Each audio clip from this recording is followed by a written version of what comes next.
Hello, everybody. This is Charlene Burke with Grow Because You Know. That's www.growbecauseyouknow.com. Welcome to Morning Mindset Cafe, where today we are discussing Success Through a Positive Mental Attitude, a book written by Napoleon Hill and W. Clement Stone. I happen to have a hard copy that was printed in 1969. The actual book was written in 1960, and it is an extension of Think and Grow Rich, which is an extension of Law of Success.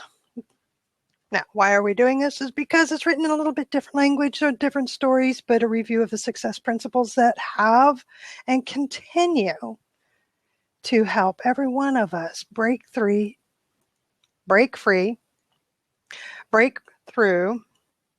grow our hearts, grow our minds, and grow our businesses. Good stuff. Now, having said that, on Morning Mindset Cafe, today we're talking about how to get rid of that guilt feeling. Now, we all have guilt feelings, and where they stem from is it is our conscience telling us that we are doing something wrong. And the right and wrong that our conscience lives by, goes by, our subconscious, right? Subconscious, and we have our conscience that is guided by the subconscious. Where that comes from is our environment and our society, the culture that we live in that determines what is right and wrong. Generally speaking, in the United States, the culture is you really can't go wrong if you go by the 10 Commandments.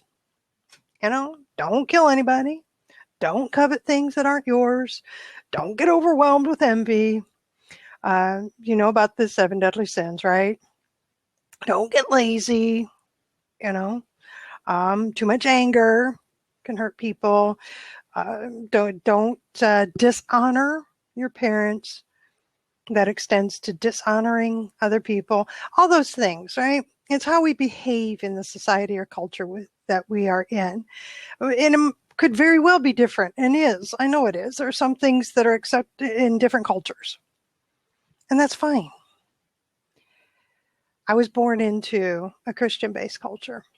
I was born into a country that has laws that support you're familiar with the 10 Commandments, right? That support those 10 Commandments, that support other religious-based moral codes.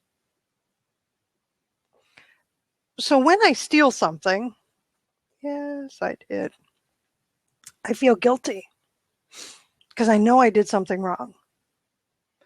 I can justify it. I can rationalize it. I can talk my way out of just about anything with you, which means I can also talk my way out of a feeling, which is me. So if I feel guilty because I took something I shouldn't have, I can rationalize this, and I can say, well, you know, they didn't need it anyway. They have plenty. They had more than enough. Okay. And here's the interesting thing,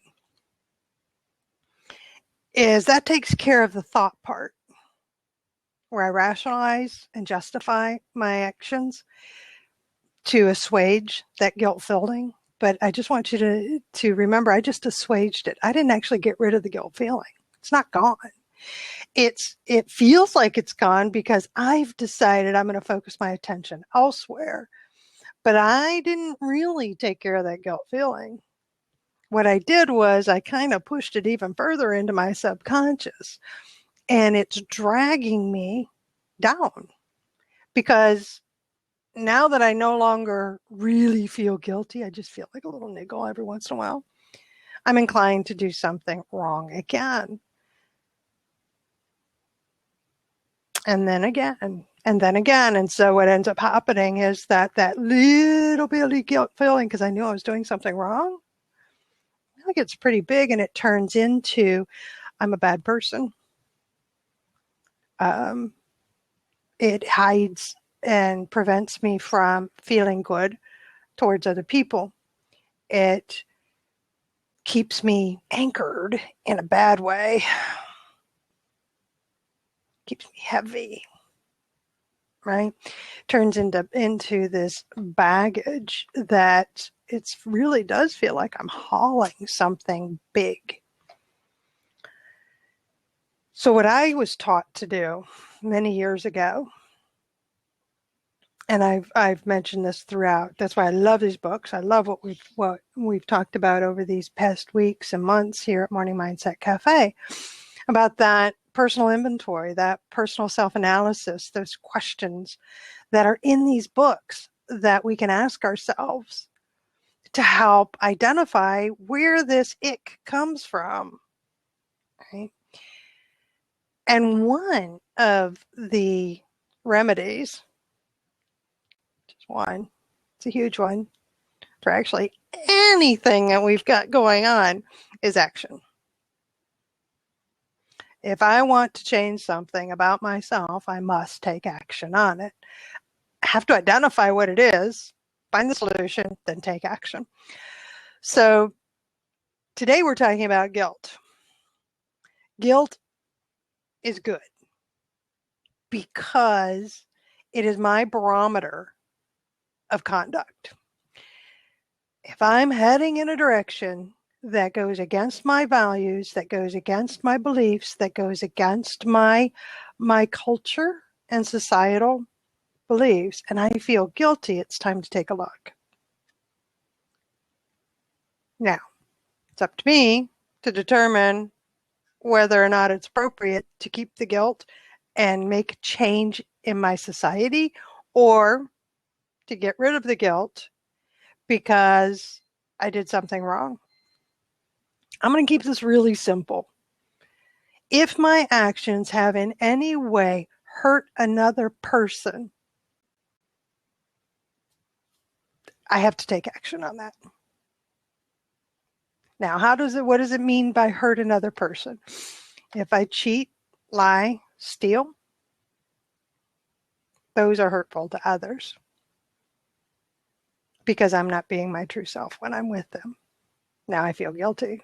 So now I'm going to be hiding things, right, when I'm in communication with them. Or I'm going to feel like I've gotten away with something, so now I'm looking for another opportunity. And when I feel like I'm looking for another opportunity, what that means is I'm going to go bigger. I'm going to try to find something bigger than what I did before because I got away with it the first time. And when I try something bigger, they still may not appear to be directly affected. But I'm thinking, I just got away with something bigger. What else can I get away with? Right? So, get that guilt feeling. What did I do wrong? Let's take a look. I can identify what I did wrong. Let's take some action. Now, what's the action? You make amends. Flat out. You make amends. You don't say you're sorry. I didn't say apology, did I? And this is in the book, right? You can go in to buy in the book. But I know so much of this. It's the way I've lived my life for many years, and I got stuck for about a year, and you guys helped me get out of the stuck. Now I'm back into what I know. So, action, make amends. Look at the word amend. It has the word mend in it. Your job, your mission, when you're making amends, is to repair, is to make right. It's not to just apologize. It's not just to say, oh, I'm really sorry. I took $50 from your countertop. I'm really sorry that I overcharged you for a product. You know, I'm really sorry that I accidentally added an extra zero on that charge. No, you make it right. You mend it. Change it. Give a refund. Give the money back. And if that's not possible, talk to the person and ask, what is it that I can do? This is what I think would repair the relationship, the issue, the problem, but I can't. Maybe you stole time, right? Ever do that when you're an employee? Instead of putting forth all the effort, being 100% in, That's what you're being paid for. You decide to sneak off early every day for 15, 20 minutes. Feel a little guilty, but nobody caught you. They can handle it, right? Everybody else is there to do the job. You feel guilty because you know it's wrong, but hey, it's no big deal. The work got done, right? Mm-hmm. Well, so how do you mend that? Love to hear what you guys have to say about things like that. I know how I'd mend that. Give a little extra. Going to a company and saying, I have been going home early 15 minutes every single day is an option. It isn't more of an option to go to a direct supervisor and say that I am available to stay 15 to 30 minutes every day to help whomever needs my help. Well, repair it, make it right. Because the end result is, it's not about them. It's about you. It is about making you better. It is about making sure that the ground you stand on is solid, that the character that you are showing to the world is true, that you are good with yourself, that you learn to trust the little voice that says you're doing wrong and immediately make it right. It's one of the things that I do when I review my day at night is who have I interacted with and who have I done harm to that I can recognize. And generally speaking, 99% of the time, there isn't anybody on there. But if there is something that I recognize, and it's when I'm quiet, right, and I have that feeling that says, something wasn't quite right about that interaction with so-and-so. This happened in Nashville, actually. And I felt it when it happened, but was pulled to do something else. So what I did was I talked to the fella afterwards. That wasn't a great big deal, but it was harmful to him. I brushed him off. There's a fella that I've known for over a year, hadn't seen him. I've seen him online. He's just as nice can be. He's working hard to build his business. He sees me at the conference. I'm right in the middle of talking with somebody else, just meeting them, getting them comfortable being at the conference, kind of giving them guidance on, what to do with some of the information they just received. He sees an opportunity. He's polite and stays off to the side. I take a breath. They turned to talk to somebody else for a moment, and he comes rushing in quickly. So now he surprises me, puts a camera up in my face and says that, it's been forever. I'd love to take a picture of me with you.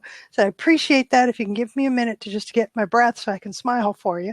And so he was a little pushy, but I said, could you just give me a moment? And I see the people next to me and I grab them. I say, could you hold on just a second? Because we've got this going on. And suddenly he's next to me and they start walking away. So now I'm distracted about them walking away and I'm pulled. So I said, okay, a quick one. And we do a quick picture, but then he wanted to talk. So that's a setup, right? And I'm trying to, I want to pay attention to him because I haven't seen him in a year, but I'm being pulled towards over here. And I finally just told him, listen, we'll have to talk later. I just don't have time. I was actually more brusque than that. And I didn't like the way I was handling that, but I left. And I had to make that right. And he said, he apologized, when I got with him and told him, I said, I'm really sorry I was that brusque with you. That was rude. I could have and should have just simply said, listen, I don't have time right now. You've got my number, text, and we'll meet up later. That would have been perfect. And so we repaired it right there. See, those are little things, right? Those are little human interactions that generally aren't that big a deal and yet can be. They can be the beginning of big deals. And what that means is that I could have held on to that little bit of guilt and then rationalized it. He's all right. He didn't say anything, but the look on his face said that it hurt. I can ignore that. Well, people look differently than I do. I can justify it all I want to. The truth is, I felt guilty because I hurt somebody else. Unintentional, but I recognized it, and the guilt was there. So it's, hey, let's mend that. And I did. I put my hand out and I talked to him. And I said, I said, I did wrong. And we talked and we're good. We're good. So now that's one more thing. It's just taken care of. It's gone. There's nothing to weigh me down. So guilt in its proper context is a good thing, right? In positive mental attitude, it is a good thing because it's that reminder that says, oops, I'm not on the road. I'm not on the path. I'm not doing the actions I had committed myself to do. I'm not being the person that I want to be. And that guilt says, yeah, you're not. So what are you going to do about it? Well, because of the path I'm on and the person I want to be, I want to be a person of character and honor and integrity and based on honesty and caring for others and being mindful of others. Yes, personal accountability, perfect. That's it exactly. Because I want that. Karen, beautiful. I recognize when the guilt hits. So that's why it's good. Because there's my opportunity to make things right and continue on the path of becoming the person I want to be, being the person I am, and being better. Where it's the negative mental attitude, where it's the other side, is when you don't take care of that. So those little things that you don't think are a big deal, they really are, because they add up. And you get enough of them adding up, and it's difficult to feel for other people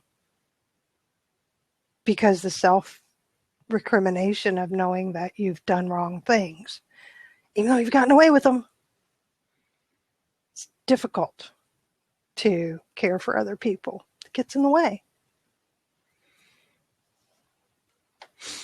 Yes, Karen, you've got it. That's exactly what the books are about and what we're talking about, that self-examination. I do the review every night, as I said, and in general, I can catch it when it's happening. There are times, though, we can't. So what do we do?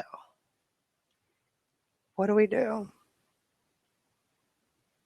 What do we do when we don't feel guilty, and yet it looks like we've hurt somebody else? Because I am who I am, I'm going to ask. If somebody comes to me and says, you hurt me, how did I do that? I don't immediately feel guilty. I need to know more, because of course it could be their own personal responsibility. It needs to kick in, right? Talk to them. Well, and this has happened. Well, you ignored me. Oh, that's interesting. When did I ignore you? When we were in, this literally has happened, when we were in that really big room with 600 other people and lots of noise in the background, and I said hi, you walked right on by. I am not going to feel guilty about that because I didn't hear them. But that's not the way I say it to them, So, well, I didn't hear you. I'm surprised you think that I would actually ignore you intentionally. Let's get to know one another, because that's not how I work. And again, the little things add up to big ones. Yeah, Karen, that's a big one for me. I'm looking your direction, but I'm really not seeing you because my mind really is somewhere else. But again, those are the, I don't feel guilt about that. What I feel guilt about is when I've done something wrong, and I know I've done something wrong, and we take care of it now, not yesterday, not tomorrow, not next week, now. The sooner the better. Yeah. So anybody want to jump in and talk about getting rid of that guilt feeling? How to recognize maybe there's some Other ways of looking at this, keeping ourselves guilt-free. Cindy, my friend Cindy. Good morning. Good to see you back. Oh, thank you. It's good to be here.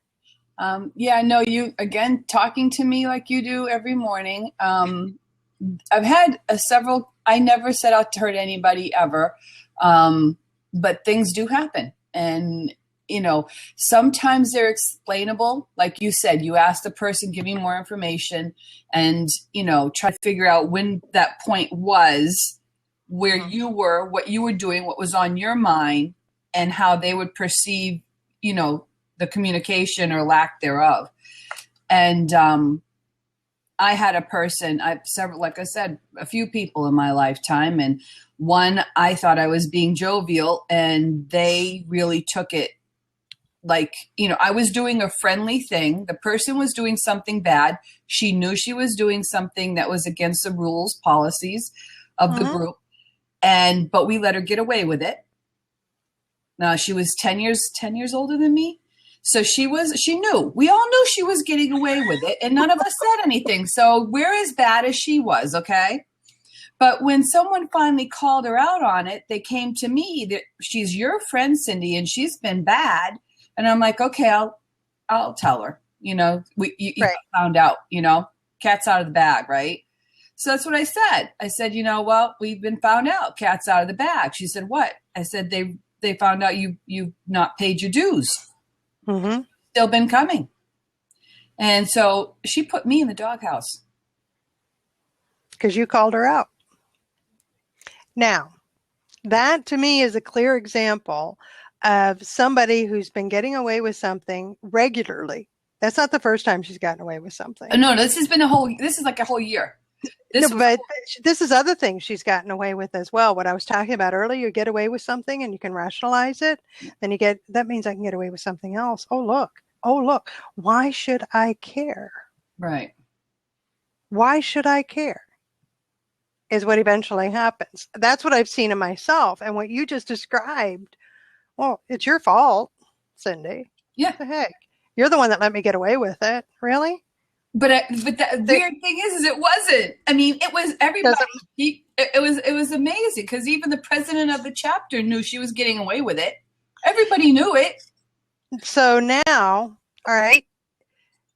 Now, I'm thinking we've got a whole group of people in the chapter feeling guilty because they're recognizing for the health of the community, they shouldn't have enabled her. They shouldn't have let her just get away with this. She would have gotten away with it, but she got an award. That's what put people over the edge. Because I don't think anyone cared. Right. Well, again, though, so where we come in, so if I'm a part of that group, have I ever been a part of a group where I was relying on a leader to handle things? Right. And they didn't. Yep. And when they didn't, I had guilt in the form of that slight shift that said, well, it's just not right. But have I stepped forward in some way to help make it right? Go to a leader, talk to the person themselves, take responsibility for being a member of that group. Was that? So now let's bring that culture society down to the group level. Yeah. What are the rules of the group? What are the expectations of the members? Right? Because if I'm not trained or told by the leader or the group, okay, then please answer that. That's your mama. Talk to mom. But it's the group that sets the culture. Mm-hmm. But if I don't know that it's okay to step forward, if the leadership hasn't told me that we're all in this together, let's keep the health of the group moving forward, growing and all that, then that's what starts happening is people don't feel it's their responsibility. I mean, I have a responsibility for my own actions, but it's not my responsibility to make sure all the rules are followed. You know what I mean? By everybody else. So part of my guilt would have been not to have brought it to the president and said, or told the person who approached me, go to the president. So the president should have handled that. And number two, you're right, the group in itself in some form would lose respect for the people in charge who aren't doing their job. That's it. You know, who allowed this to go on for such an extended period of time. But yes. All in all, she is no longer my friend. And I'm like, oh, well, that's not what, I know all about friendship, and that's, if she's not my that's friend not it. because of that, she never was, right? So there you go. But there was another incident where I had a dear friend who is very inquisitive. I mean, continually question upon question upon question, to the point where sometimes you just want to explode or slap him, one or the other. But questions are good.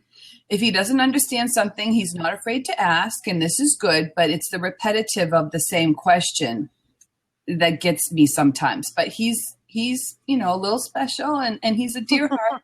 He wears his heart on his sleeve. He'll do anything for you. Right. I had a meeting. I was running a meeting, and I was going to be talking on touchy subjects. I needed to get the point across, and I needed the people to wake up and smell the coffee.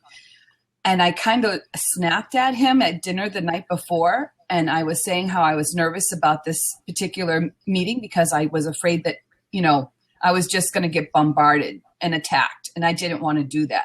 So I kind of looked at him and I said, please don't ask any questions tomorrow. As that came out, I'm like, oh my God, what did I just do? And so the next morning when I saw him, I went up to him and I hugged him, and I'm like, I am so sorry the way that I talked to you last night. Of course, if you have questions, ask them. Of course you were allowed, and he's looking at me like I wasn't offended. And I'm like, well, to me, in my head, you should have been.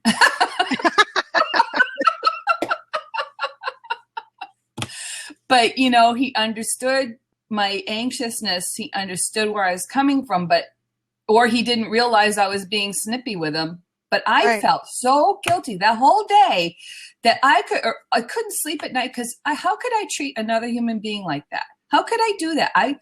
I was mortified with myself. Mm-hmm. But so you took care of it. Mm-hmm. And that's the whole point of this, is taking care of it. When we recognize it in ourselves and within our standards that we aren't doing what needs to be done, we aren't living the life or acting and behaving the way that we want to. That's it. Because if we don't, just like you said, oh my gosh, I'll live with that. Mm-hmm. Sometimes. And then other times, again, it's that little bit, right? And then I try to rationalize it away. That doesn't work either. Yeah. So the first one, I wasn't guilty. For the first one, I felt like I was clear conscious, did what I had to do. The second one, I felt miserable. Oh, beautiful examples. So I'll never do that again. But the first one was her problem. That was her guilt, and it was her problem. And she was deflecting, right. and I have no ownership there. The second one, all me. Yet he didn't get it, but all me. And that's all it comes down to. You see, it is all about me in this case. I'm trying to be a particular type of person. I'm striving to be better. And if I recognize that what I did went against my system, my values, who I am and who I want to be, that's why it matters. Mm. Right? And part of who I am and who I want to be is shaped by the society in which I live. Mm-hmm. Right? That's where those rights and wrongs, where I know the right and wrong are. So, yeah, beautiful stuff. Mm-hmm. It's interesting at the side we've had questions about leadership. What do you do with the leader that avoids confrontation or is passive aggressive? Replace them? That's hard to do because in my organization, it's a volunteer position, and people, if you run for that position, you are automatically in because nobody's going to run against you. Right. That's just the way it is. So anybody who volunteers, you're it. Don't even think that you're going to be booted out. And many times I've gotten up there and done things, said things, something, and I'll look at them and I say, if you don't like what I'm doing or how I'm running this place or what I'm saying, fire me. Please fire me, because really, I don't need to be here. I don't need to give you all because Mm-hmm. it's putting my business on the back burner. Now, see, and that's someone who takes a leadership role, though. That's somebody who acts the leader, who puts things out there, puts out the guidelines, puts out the expectations of behavior, and says, this is how things will run. Set those expectations. To become that kind of leader takes some practice, and it doesn't have to be confrontation. It can be, and finally I learned this, took me forever. That was a big one for me, because somebody will say, but you're wrong. And then I have to justify it. Well, I'm not wrong. Here are the guidelines. Guess what? Oh, yeah. So here's what. So I'm going to answer Karen's question. So you have, what if it's your pastor or boss or somebody? If they're a leader and they really stink, just accept it and move on. Yeah. I mean, in some cases you can replace a leader. In some cases you can't recognize it, but it's all about you and how you respond. Yeah. So is there a way that you can make the environment in which you work or the team in which you're a part of better? You be the leader within the team. Just because they don't view you as the title doesn't mean that they won't follow you. But and do it respectfully, though. You don't want to you don't want undermining like blackjack, right? Yeah. You don't want a group jack. But yeah, personal adjustments. Yes, I understand that one too, Karen. I've been in that situation as well. It's about us, right? Now, having said that, leadership that takes responsibility, it's incredible. It's incredible when that happens. Because we all find respect for that leader that steps up and says, I'm recognizing some behavior that's unacceptable in our team. No pointing of fingers. We all know that's not necessary. This is what I, as the president of the group, as the team leader, this is what I want from you. And now I've actually had this conversation in a team because of diverse personalities where, and this actually happens in mastermind groups, there isn't, gossip and criticism has no place here. Okay. Blaming and pointing of fingers has no place here. Talking about somebody else for the sake of talking about them and ignoring yourself has no place here. What has a place here is mutual support and encouragement. Criticism in the form of constructive criticism. I see something that you are doing that is harmful to you. I would like to point that out because I'm seeing that it's harmful to you. Not, you really suck at what you're doing. Right? Right? But that's setting the expectation. And I'm not really good at it, especially if I'm not certain of the people that I'm working with. And I have my own uncertainty about where we're headed. But if I have, well, actually, I can't say that I'm good about doing it, but sometimes there was recently a team that I had somebody else take over as leader because the team wasn't listening to me. And finally, we got rid of one of the members of the team. But it's like, if you're not listening to me, then not a whole lot we can do, is there? And we didn't. We did not get a whole lot done. Let's see here. We have a new person, the egg. Do you have to take off to go talk to Mom? I forgot. Okay. I forgot what time it was. I gotta call her. I wondered about that. Saw you so early. It's wonderful. It's so good. I had to come in because you were talking to my heart again, and I had to. I'll be back. Terrific. Thanks so much, Cindy. We have a new person in here with the Mr. Moa, and you referenced law of attraction, and I'm so glad that you're familiar with that. Napoleon Hill talks about the law of attraction in 1937, the book Think and Grow Rich, and before that, Law of Success, that was written in the 20s, and where he outlines the principles of success and other laws, the law of economy, the law of reciprocity, and they're universal laws. So, yes, what we're talking about, Success Through Positive Mental Attitude, written by Napoleon Hill and W. Clement Stone in 1960. This happens to be a hard copy from 1969. Same principles, a little bit different language, a little different context. But again, it's all basically the foundations are the same success principles. And how do we do something each and every day to be better? And so today we're talking about if you have guilt feelings, you know you've done something wrong. You know you have. Don't justify it. Don't rationalize it because it's really small and not that big a deal. Or doesn't look like it really hurt the other person, but your conscience is telling you that you've done something wrong. Repair it. Make amends. Whether it's paying some money back or, there's, one thing, what if you borrowed money from somebody and aren't able to pay it back? So now you're avoiding that person because you borrowed money from them, but you feel guilty because why? Because you're not paying the money back, but you're trying to rationalize that, well, I don't have the money. So when I get the money, I'll pay them back, but you still feel guilty. It's because you're avoiding the person. Go to the person, tell them the situation, talk to them, offer a payment plan. Don't ask them to do any of the work. They're the ones that blessed you with some financial assistance, right?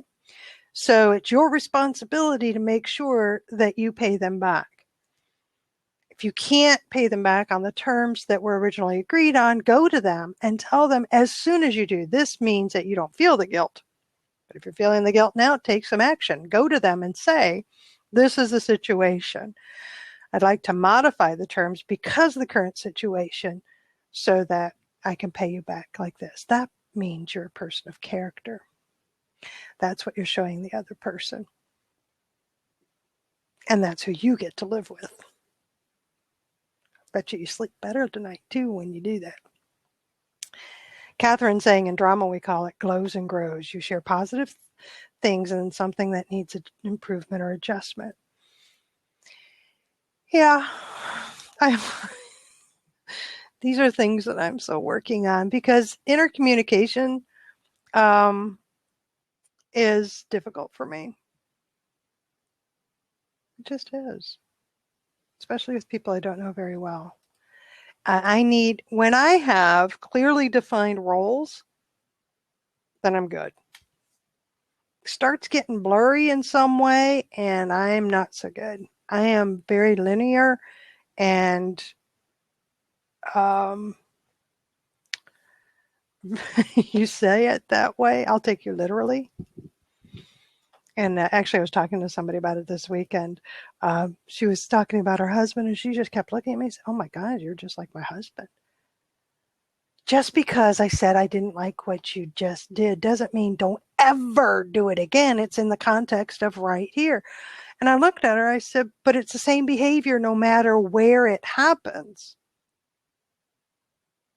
That's why we take it as, well, don't ever do that again with you. And she looked at me. She never heard it that way.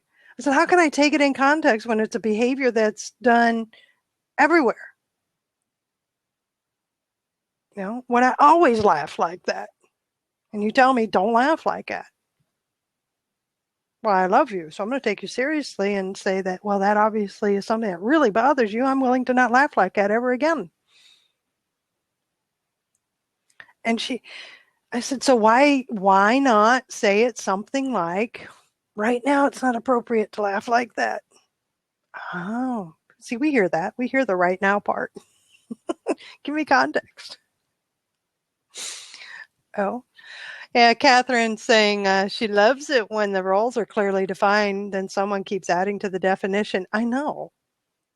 And then they don't tell me what the new definition is. I'm telling you, this working with other people. And so I end up doing a lot of laughing at myself. I do. These are my foibles and my shortcomings, and I recognize them. And um, I I have found a place for me to be that works very well for me. My business model works very well for me. Um, the customers I work with, uh, there's only been a handful over the years that I was really glad to get rid of because they weren't good for me to work with. But, I did it and I learned. Teams I work with are pretty darn good teams. There isn't a lot of confrontation. I try to surround myself with people who um, don't necessarily think as I do, but behave as I do, which is pretty direct. This is what I expect to do. This is what's going to happen. I'm good with that. I'm not good with that. We can have a conversation. If we get angry, we say I'm getting pissed off. I'm going to mute myself, or I'm just going to walk away for a minute. We're respectful with each other, things like that. So, and then when I am in a group where we have somebody who's not like that, it's just glaring, glaring. And so I usually take a breath. We've got somebody in this group that just isn't, they're in jiving. And we adjust. All depends on what our roles are in the group, right? Oh, Catherine, saying such good things. You want people that compliment and challenge your journey. Yep, I've got those. You need people that will drive you up and onward and not try to push you down. Oh yeah. What's really interesting is that the longer I'm around, the more people I surround myself with. I'm there. My inner circle are of a varied group. They're successful in their own right with their businesses, with their ways of communicating with people.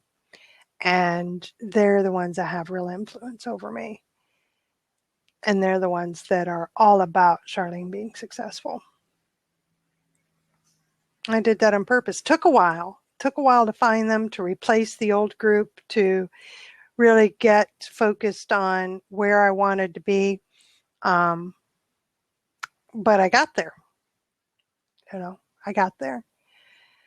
And then Karen, that's hard to find.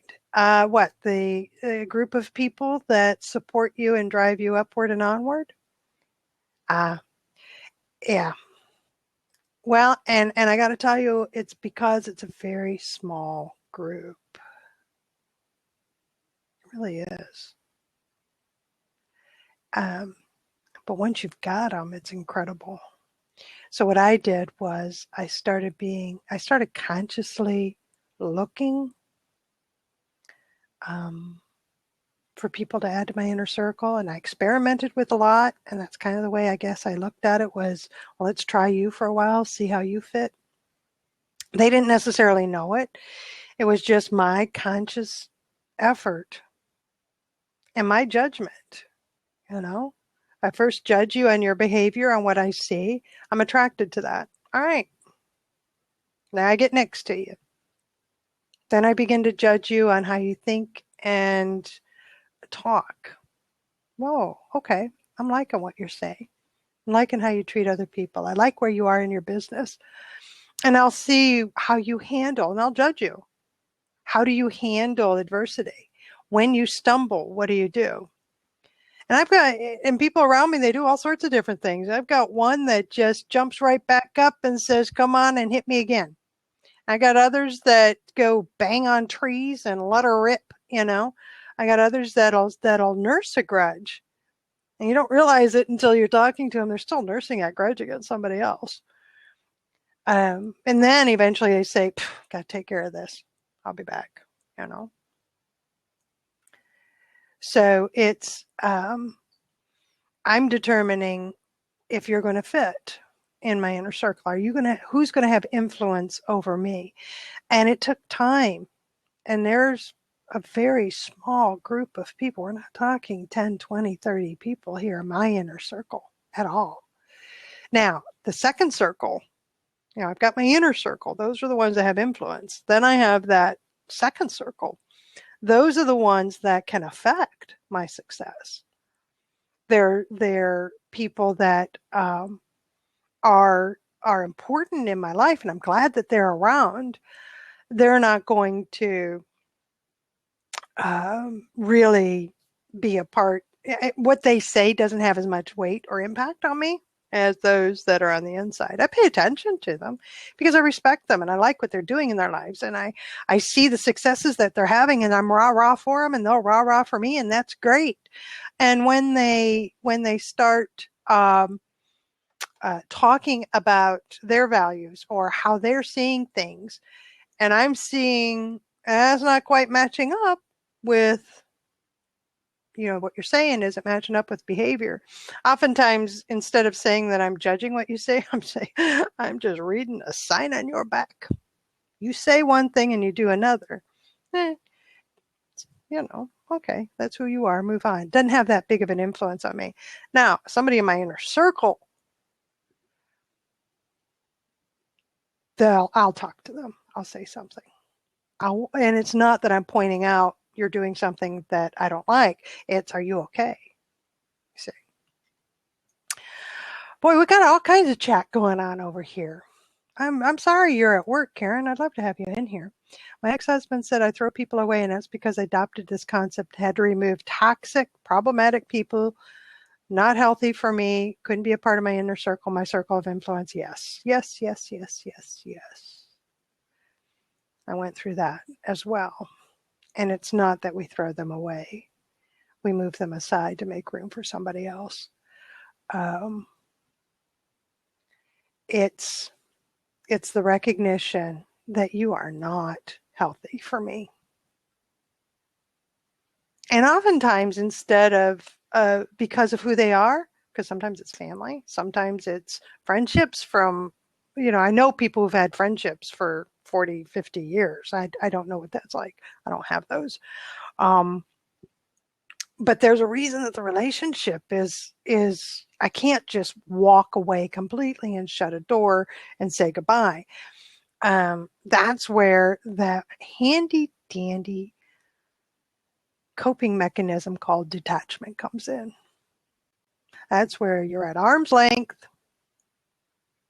And I can tell you this, anybody struggling with this right now, this is how I deal with it.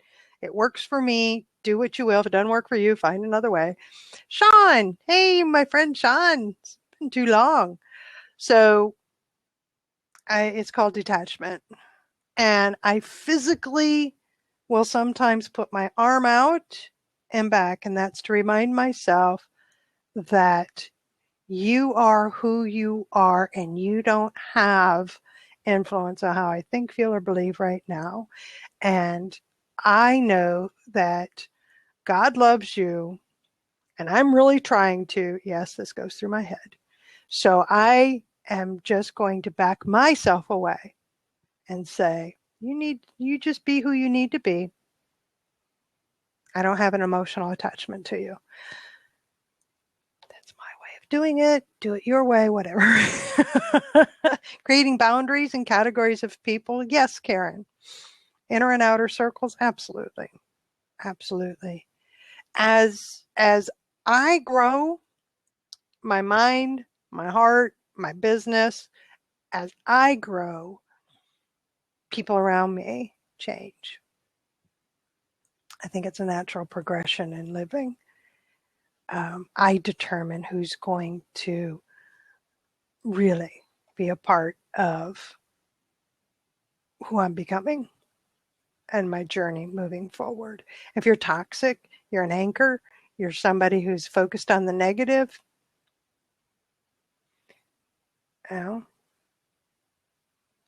things like, this is funny.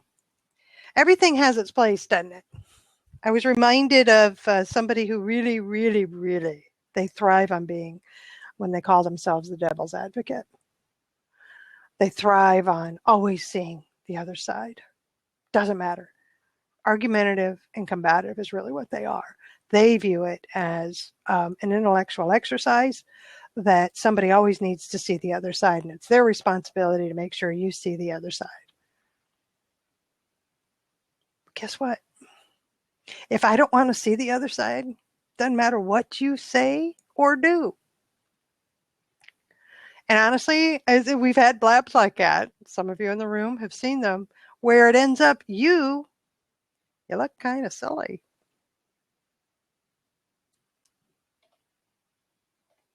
You know? I mean, it's like, so you're the devil's advocate. So what, am I God's warrior? Hello? Think about this for a second. You know? In some instances, of course, it's appropriate. It's welcomed. Please come in. Tell me the other side. I need to know. I want to know. Let's talk about this. Let's kind of talk it out, debate it. Let's see some other sides and what happens. Heck, that's great brainstorming sessions, right? And great problem solving. But if the point is to make sure that somebody understands that there's a bad side, that there's a negative side, if that's the point, then I'd really would rather you not participate in the conversation, because honestly, we already know that. We know that. I know that. Just so you know. Anybody else want to jump in and say, hey? You know, possibility thinkers, yeah. Yeah. Oh, Karen, that's funny. It's like having a baby. Everybody can be in the waiting room, but only certain ones in the delivery room. There's that. How's that for inner circle? That I'm solution oriented. So when I have that feeling of guilt, I want to get rid of it. And no amount of rationalization or justification, if I've done something wrong, is going to get rid of the guilt. The only thing that will get rid of the guilt is action. And that is mending it, repairing whatever it was that I did, making it right.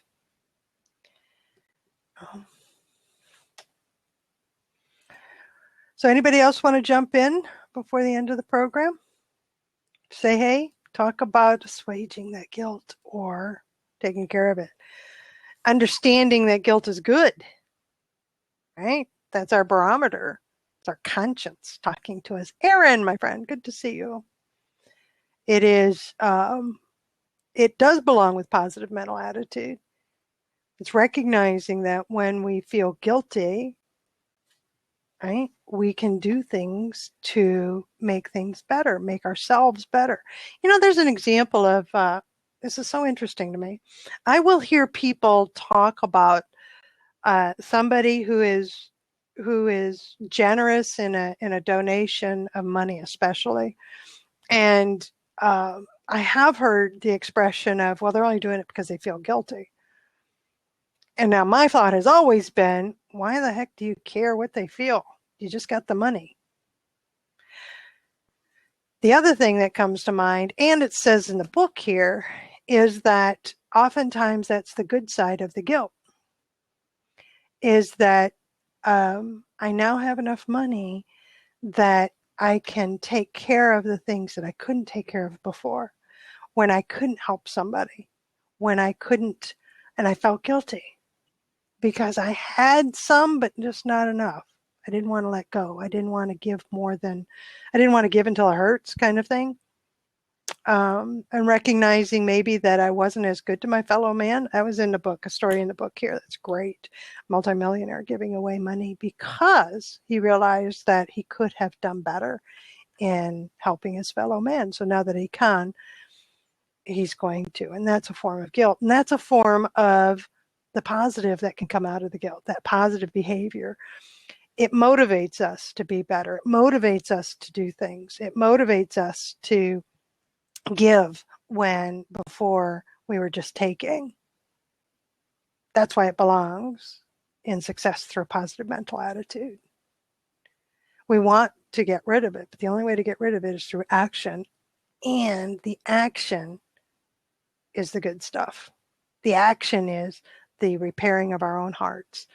The action is the healing of our own spirit. The action is the reconnecting with other people because we've caused harm. And so now we're making amends, going to them with an answer to make it right. And if that doesn't work, asking them, then what can I do? Now, I can tell you this. I've had people come to me and have this general vague kind of I had no boyfriend do this, actually. Came to me a couple of years ago.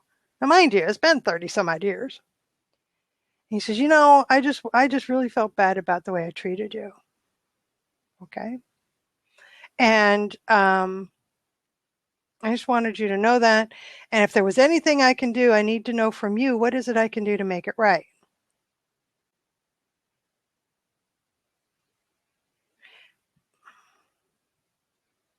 I hope you're seeing what's wrong with that. Because why is it suddenly my responsibility to come up with you making things right? When if you know what you did, you know what should be done to make it right. Yeah, there wasn't any healing in that. That wasn't happening on his side. So it is about making us better. It is all the focus is about making us better and building our own character. All right, so I will close out the recording. I can stay in the room for another 30, 40 minutes. I do have a team meeting at the top of the hour that I have to go to, but I'd be happy to have anybody come into the seat and have a talk once the recording's over. And thank everybody who's joined me in the live stream. Thank you those in the chat area. What wonderful conversations and ideas and thoughts you've shared with us today. Those watching, thanks for being here. And those watching the replay, hey, thanks for staying with us this long. This is Charlene Burke with Grow Because You Know. That's www.growbecauseyouKnow.com. Let's move forward with the day on purpose, with purpose, to grow our hearts, grow our minds, and grow our businesses. Until next time, have a great day.